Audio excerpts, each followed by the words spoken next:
가면서 이 복음의 능력이란 제목으로 여러분과 함께 은혜를 나누기를 원하는데요.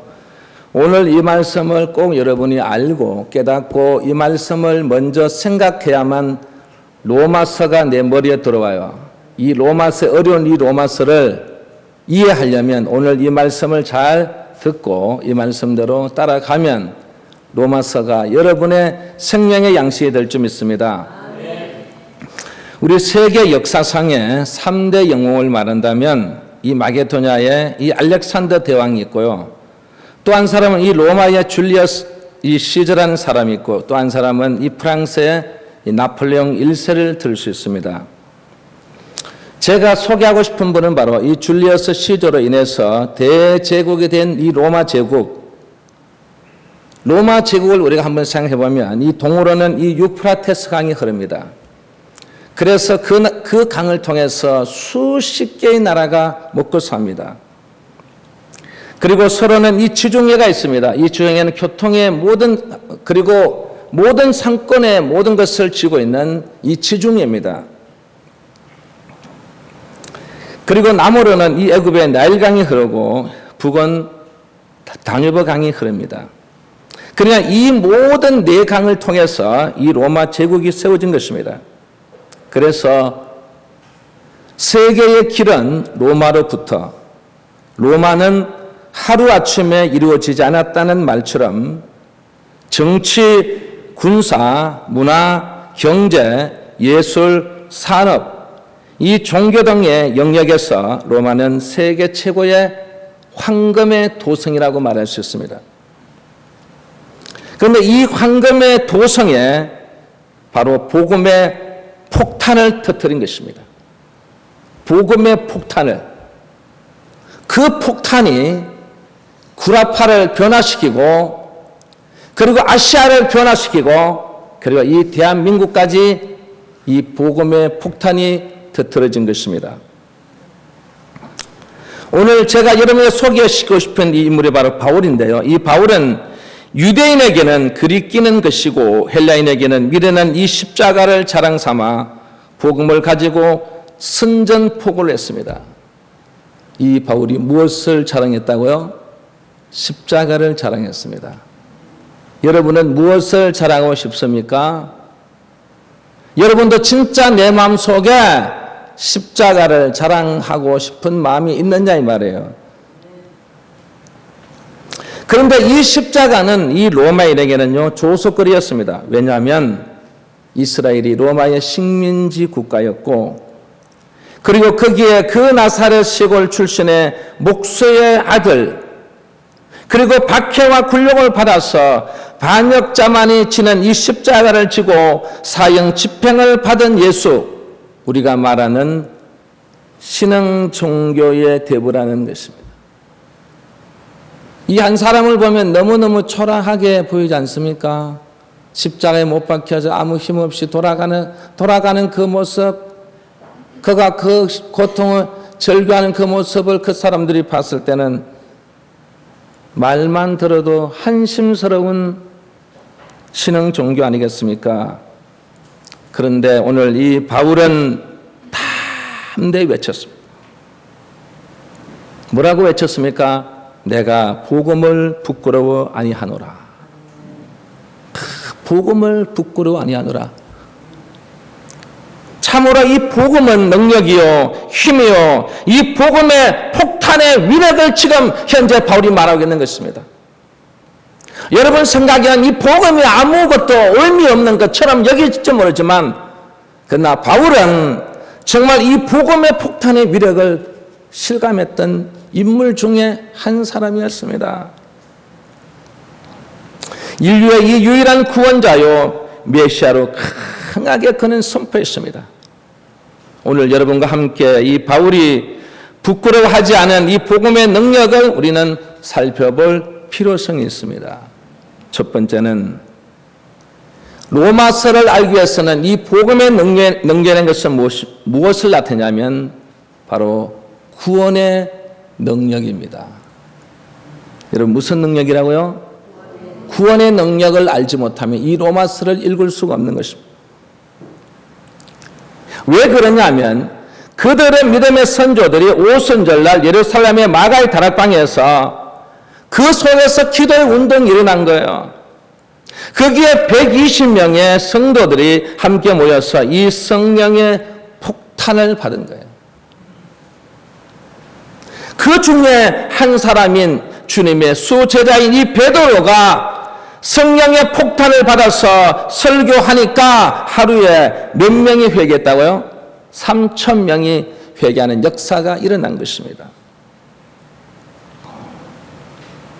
그 역사를 이 바울이 이제는 복음의 폭탄으로 외치고 있다는 말이에요.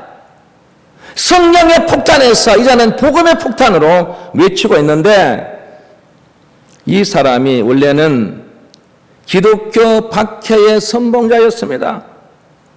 그래서 예수 믿는 자들을 다 접해서 그가 가던 중에 그가 복음의 폭탄을 맞고 극구러지고 말았다는 말이에요. 그래서 그가 이 로마서를 쓰면서 세 가지의 그 말씀을 그 마음속에 묵상하면서 우리에게 선포한 내용입니다. 하나는 뭐냐면 하나님의 초월성, 또 하나는 그리스도의 표현성, 그리고 세 번째는 성령의 내재성이 이 로마서에 기록해 있습니다. 그러면 먼저 이 하나님의 초월성이 뭐냐 말이죠. 여러분, 하나님의 초월성을 알아야 돼요. 이걸 알기 위해서 제가 여러분에게 아주 쉽게 설명해 드릴게요. 여러분 한번 물어봅시다. 여러분 남편이 아프면 마음이 더 아파요?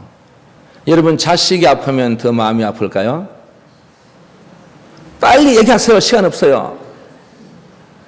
누가 더 아파요? 남편은 그냥 두고 어디로? 자식 방에 가서 아들을 간호하고, 그게 자식에게, 그게 부모예요. 그러면 이스라엘 백성들은 지금 누구를 기다려요? 메시아를 기다려요. 메시아를 기다리는데 어떤 메시아를 기다리고 있어요? 우리에게 권위와 능력과 우리가 하자는 대로 다 할 수 있는 그런 메시아를 원하고 있는 것입니다.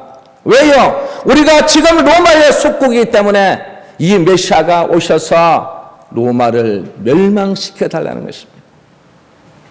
그 소리를 하나님 아버지는 들었을까 못 들었을까요? 들었습니다. 그런데 그 아버지는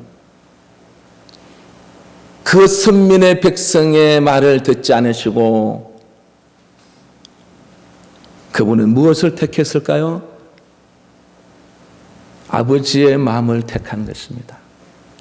그래서 그 아들을 동정녀에게 탄생시킴으로써 50%는 인간이고 50%는 하나님의 신격으로 이 땅에 탄생시킨 것입니다.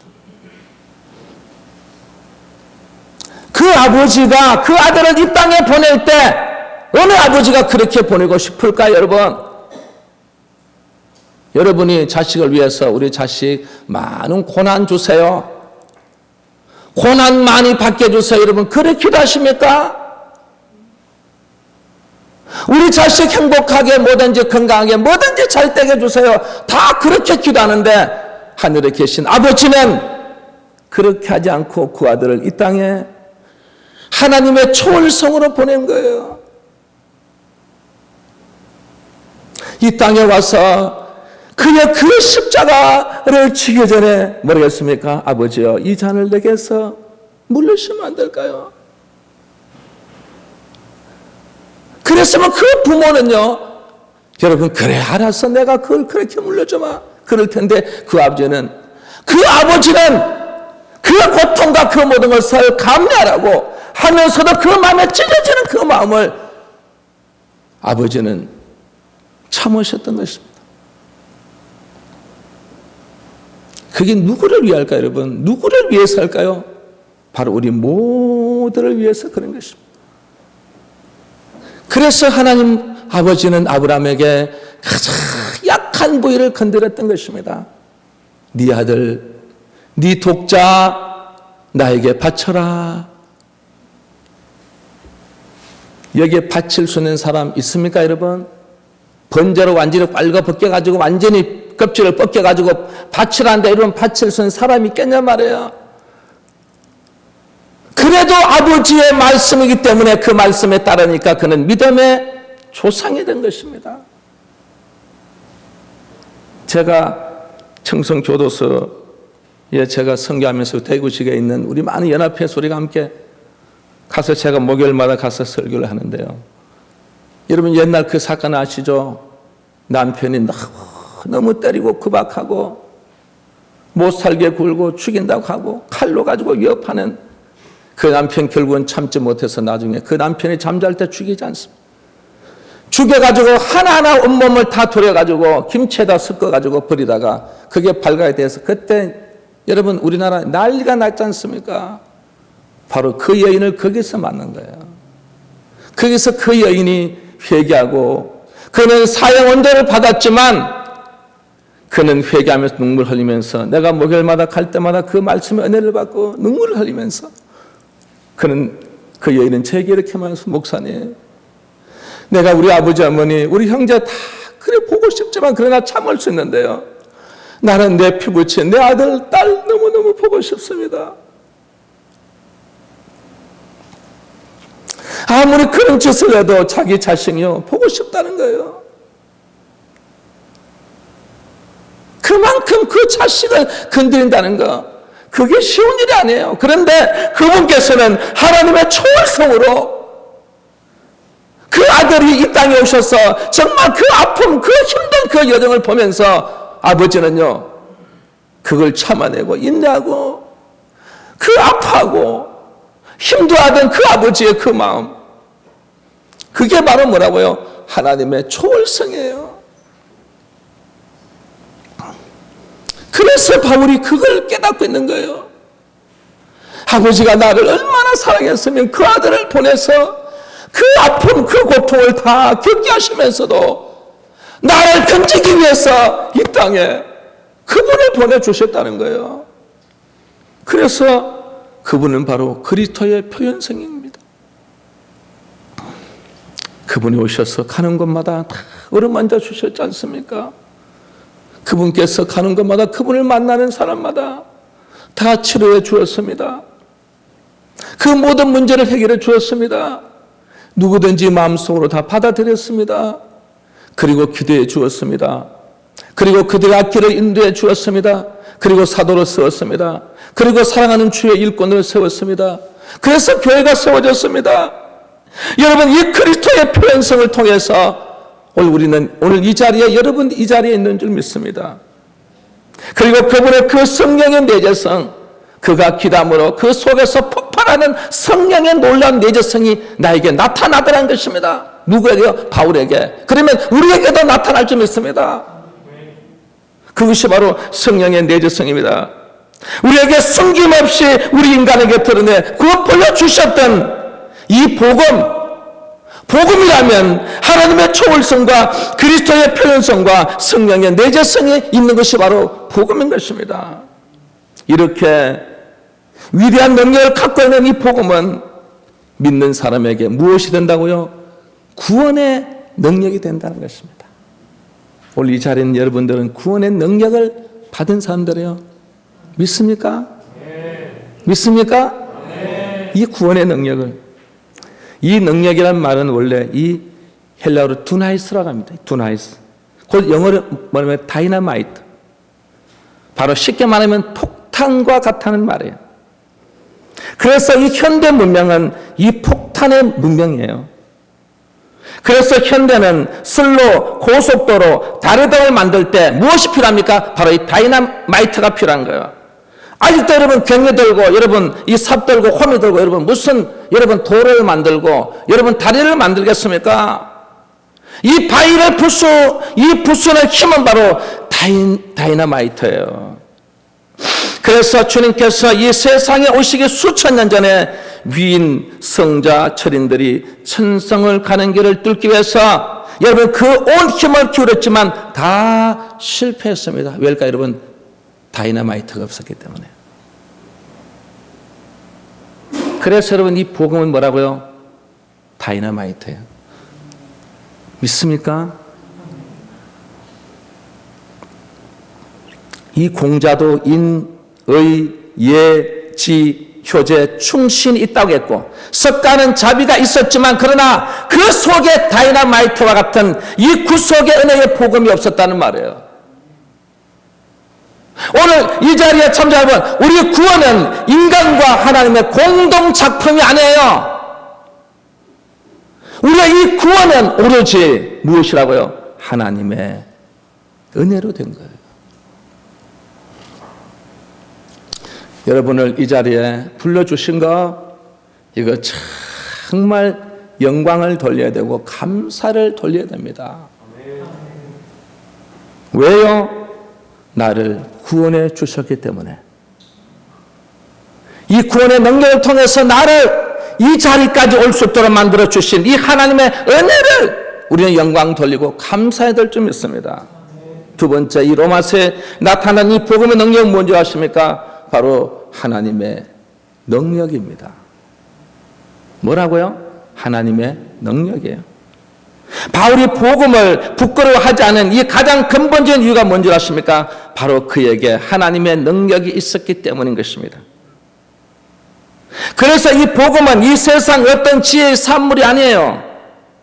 그것은, 복음이라는 것은 위로부터 온 것이며 하나님께서 인류에게 행하고 계시는 이 세상의 거룩한 수단이란 말이에요. 그래서 그 복음을 위해서 하나님은 수천 년을 선지자로 예비하신 거예요. 그리고 나서 그의 독생나신 아들을 이 땅에 보내서 세상에 알리게 하신 것입니다.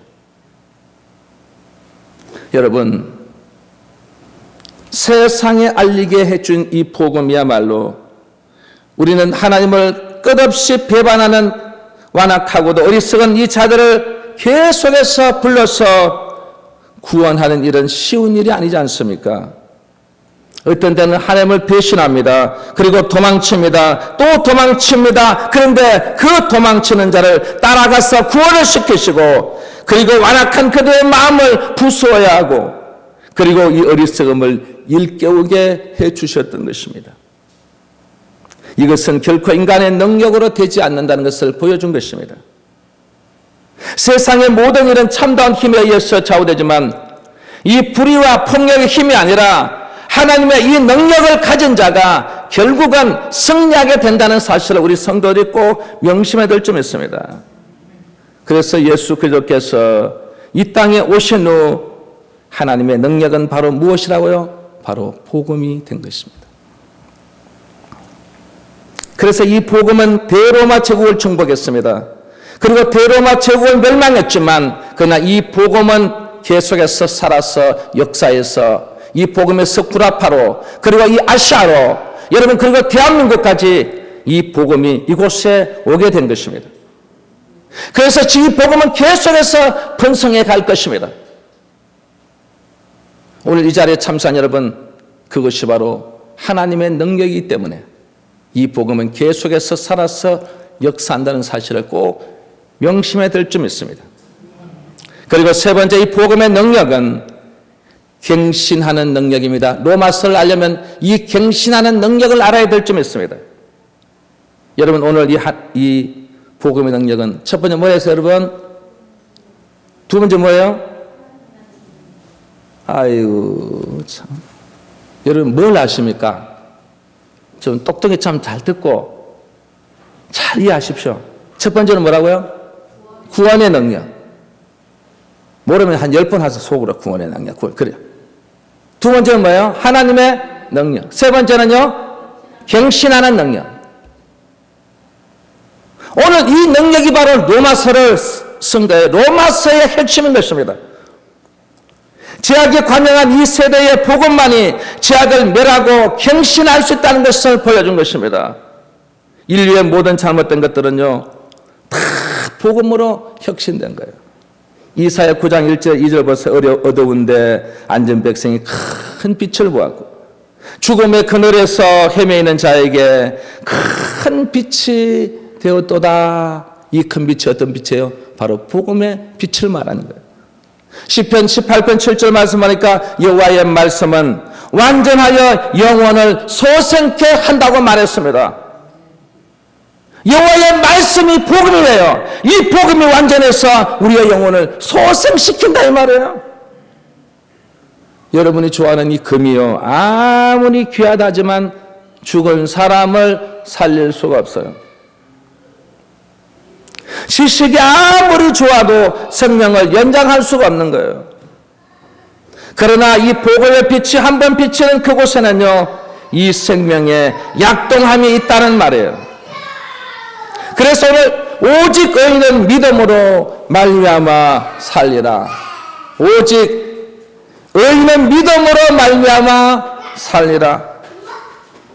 그래서 이 복음이 종교교를 일으켰고, 로마서는 이 복음서 중에 복음서이며 이 바울의 13개 서신 중에 최대의 글작품이 바로 로마서인 것입니다. 세계 역사는 로마서가 만들었다 해도 과언이 아닙니다. 세계 역사에서 기독교를 빼놓을 수 있습니까? 기독교 역사에서 바울을 빼놓을 수 있습니까? 그와 같이 바울의 글 중에서는 이 로마서를 빼놓을 수가 없습니다. 이 로마 제국을 복음으로 정복했을 때 바울은 로마서라는 폭탄을 던졌던 것입니다. 우리는 교회사에서 아우구스티누스를 빼놓을 수 없습니다. 십자가의 복음만이 이 방탕한 이 아우구스티누스를 회개시켜서 성자 아우구스티누스를 만든 것입니다. 이 아우구스티누스를 누가 낳았습니까? 바로 로마서라는 어머니가 아우구스티누스를 낳았습니다. 루터, 칼빈, 웨슬리, 그리고 여러분 우리 모두를 누가 낳은 줄 아십니까? 바로 이 로마서라는 어머니가 낳았습니다. 그래서 이 로마서는 소책자지만 절대 권위를 가진 책. 여기 절대 권위를 가진 책이 뭡니까? 바로 구원의 능력이요, 하나님의 능력이요, 그리고 갱신하는 능력을 갖고 있기 때문에 그 귀한 로마서가 힘의 글이고 생명의 글이고 영의 글인 로마서를 탄생시킨 것입니다. 사랑하는 성도 여러분, 오늘 이 복음의 능력을 오늘 이 바울이 말하는 것처럼 우리에게도 구원의 능력을 받았고 하나님의 능력을 받았고 그리고 갱신하는 능력을 받았다는 사실을 잊지 말고 살아갈 수 있기를 주의 이름으로 축원합니다. 축원합니다. 기도하겠습니다. 우리 시간 기도하기 전에 우리 찬양한 거 할 텐데요. 우리 찬양하고 제가 기도하겠어요. 여러분 이 시간을 통해서 이 복음의 능력을 통해 우리에게 준 이 귀한 찬양을 우리 함께 드리고 제가 기도하겠습니다.